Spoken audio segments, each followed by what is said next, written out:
बच्चों, आज हम लोग विलयन के बारे में पढ़ेंगे। विलयन को इंग्लिश में कहते हैं सॉल्यूशन।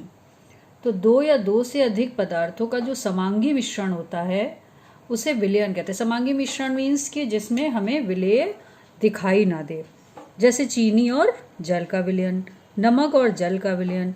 हम शिकंजी बनाते हैं, उसमें जल में नींबू का रस मिला होता है, ये भी एक प्रकार का विलयन है। इसी प्रकार से मिश्र धातुएं जैसे पीतल और वायु या कॉपर सल्फेट का विलयन, ये सारे के सारे विलयन हैं। तो नमक और चीनी में ये विलेय पदार्थ होते हैं और जब ये पानी में मिला दिए जाते हैं तो विलयन बना लेते हैं। तो विलयन के बच्चों दो भाग होते हैं। जो ज़्यादा मात्रा में उपस्थित होता है भाग वो कहलाता है विलायक, और जो कम मात्रा में उपस्थित होता है वो कहलाता है विलेय। जैसे मान लीजिए हमारे पास ये एक एग्जाम्पल है कि हमने जल में चीनी का विलयन बनाया है, तो इसमें जल अधिक मात्रा में उपस्थित है तो ये विलायक का काम करेगा, ये घोल लेगा विलेय को। और जो ठोस पदार्थ, द्रव पदार्थ, गैस पदार्थ जिसे हम घोलते हैं उसे कहते हैं विलेय। ठीक है, तो विलयन का वह अवयव जिसमें अन्य अवयव घुले हो उसे विलायक कहते हैं। ठीक है, ये अधिक मात्रा में होता है। और विलयन का वह अवयव जो किसी विलायक में घुला होता है उसे विलेय कहते हैं। विलेय कम मात्रा में होता है, जैसे यहाँ पर चीनी घोली जा रही है तो ये विलेय है, इसे सॉल्यूट कहते हैं। और चीनी घोली जा रही है पानी में तो यहाँ पर जल क्या है, विलायक या फिर सॉल्वेंट। और जब सॉल्यूट इस सॉल्वेंट से मिलता है तो हमारा तैयार हो जाता है सॉल्यूशन या फिर विलयन। विलयन बच्चों तीन प्रकार के होते हैं: द्रव विलयन, गैस विलयन और ठोस विलयन। अब हम एक एक करके इन विलयन के प्रकार को समझेंगे। जैसे हमारे सामने ये है द्रव विलयन। तो द्रव विलयन में क्या होता है कि इसमें विलायक द्रव होता है और विलयन की भौतिक अवस्था भी द्रव होती है। और इसमें विलेय जो है वो ठोस, द्रव, गैस तीनों में से कोई भी हो सकता है। जैसे द्रव में गैस को अगर घोल दिया जाए तो सोडा वाटर बनता है, तो ये एक प्रकार का द्रव विलयन है। दूसरा है गैसीय विलयन। गैसीय विलयन में बच्चों विलायक जो है वो भी गैसें होती हैं और विलेय भी गैसें होती हैं, बट डिपेंड क्या करता है कि जिस गैस की मात्रा अधिक होगी वो विलायक कहलाएगी, जो कम होगी वो विलेय कहलाएगी।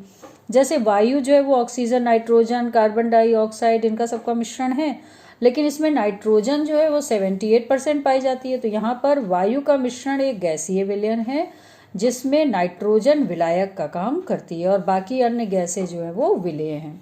इसी प्रकार से तीसरा विलयन है ठोस विलयन। जब दो या दो से अधिक ठोस पदार्थ आपस में मिला दिए जाते हैं, समांगी मिश्रण बन जाता है, तो उसे कहते हैं ठोस विलयन। इसमें विलयन की भौतिक अवस्था ठोस होती है। जैसे मिश्र धातु पीतल। पीतल जो है वो तांबे और जिंक को मिला करके बनाया जाता है और समांगी मिश्रण है। पीतल में से हम तांबे और जिंक को भौतिक विधियों द्वारा अलग नहीं कर सकते।